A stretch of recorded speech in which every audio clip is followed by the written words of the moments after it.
কেবিনে গিয়েই মোহনার দুর্বলতার কথা জানতে পেরে যায় শুভ। হ্যাঁ বন্ধুরা, এমনটাই দেখতে পাবেন। বিস্তারিত জানতে ভিডিওটিতে লাইক দিয়ে চ্যানেলটি সাবস্ক্রাইব করে দেখতে থাকুন। গল্পের শুরুতেই দেখা যায় আদ্রিত বাইরে যাবে বলে রেডি হয়ে নিচে চলে আসে, আর তখন ঠাম্মি বলে, শুভ কোথায় যাচ্ছিস তোরা? আর তখন বলে ঠাম্মি, আসলে কিছু কাজ বাকি আছে, আর এখন থেকে যদি শুরু না করি তাহলে তো আমাদের সত্যি লেট হয়ে যাবে। আর তারপর সেখানে সেবন্তী আসে। সেবন্তী বলে, না খেয়ে কোথাও যাবি না তোরা। আর তখন বলে যে মা, আমরা নয় বাহির থেকে কিছু খেয়ে নিব। তখন বলে, একটা কথাও তোদের শুনতে চাই না, তোরা খেয়ে যাবি, এখানে চুপ করে দাঁড়া। তখন দেখা যায় পূর্বী আর রঞ্জনীকে বলে যায় যে আমি তো এখন বাহিরে যাচ্ছি, প্লিজ তোমাদেরকে বলে যাই তোমরা ঝগড়া করো না। আর তখন বলে, শুভ তুই এমন কেন বলছিস বলতো, আমরা ঝগড়া করব না।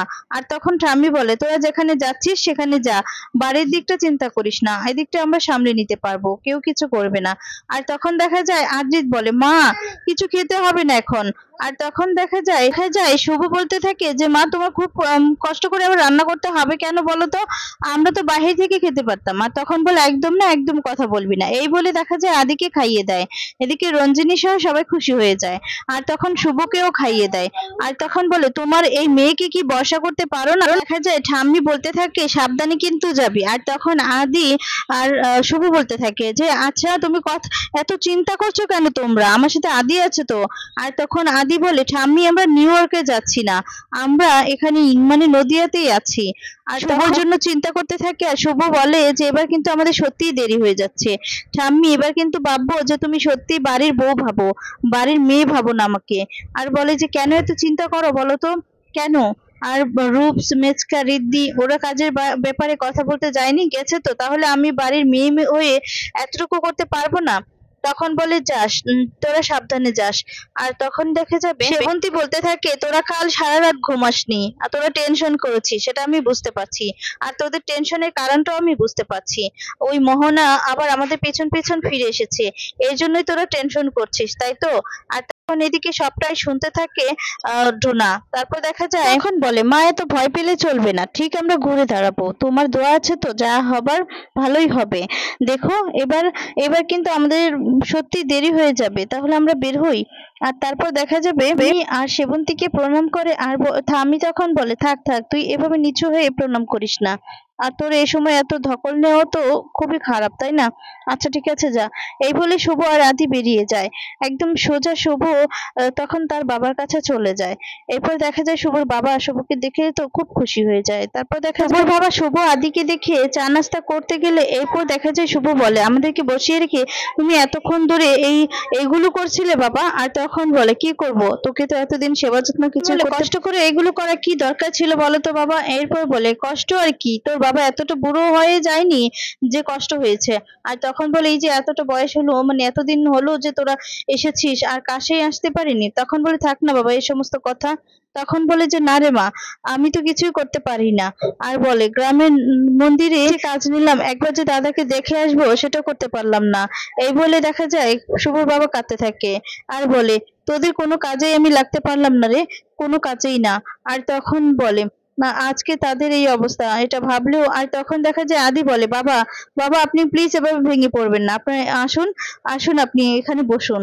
আর তারপর বলে, দেখুন যা হওয়ার তা তো হয়ে গিয়েছে, তাই না?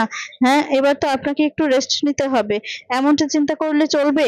আর তখন শুভ বলে যে লড়াই তো করতেই হবে বাবা। হ্যাঁ বাবা, আমরা লড়াই শুরু করে কিন্তু আবার ব্যবসাটাকে নতুন করে শুরু করতে চাইছি, আর সেই জন্যই আমরা নদিয়াতে ফিরে এসেছি বাবা।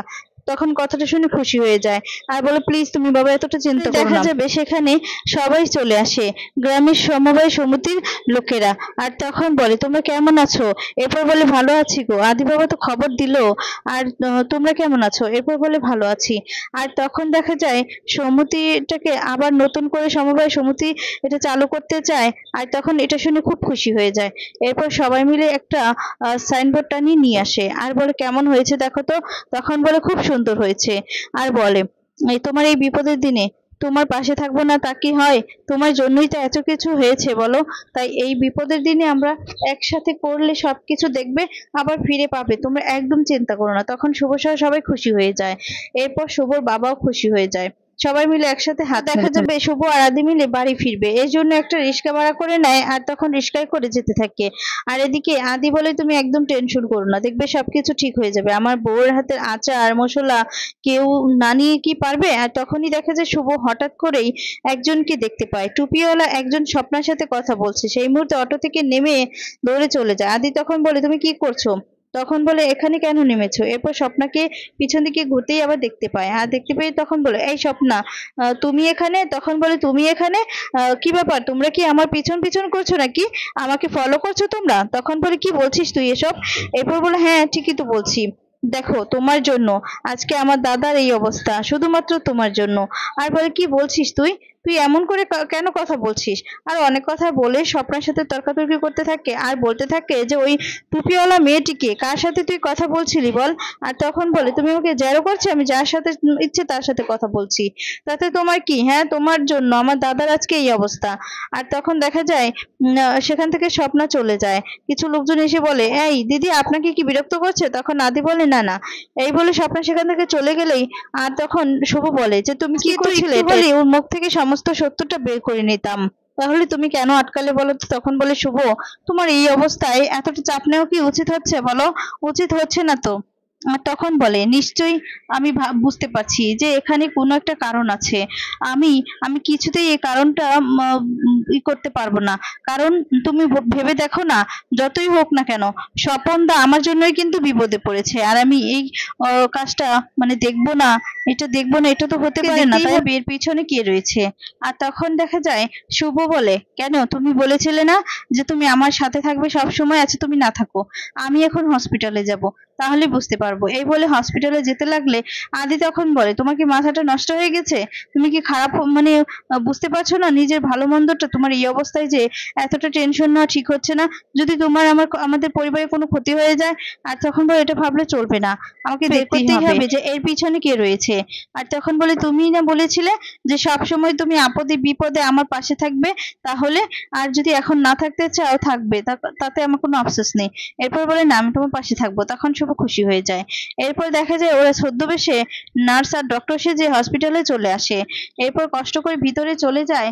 আর তখন দেখা যাবে সমস্ত ডকুমেন্টস দেখতে থাকে, এদিকে শুভ এদিকে আদি, আর তারপরে আরেকটা নার্স ঢুকে আসে। এরপর বলে কি আপনারা আপনারা কে, হ্যাঁ। আর তখন বলে আমরা বলে উঠে যে উনি ডক্টর রয়, আর আমরা এই কেসটা নিয়ে দেখতে এসেছি, এই ওনার সমস্ত কিছু মানে আমাদেরই ডিপার্টমেন্টে পড়েছে। তখন দেখা যায় বলে ও আচ্ছা স্যার সরি।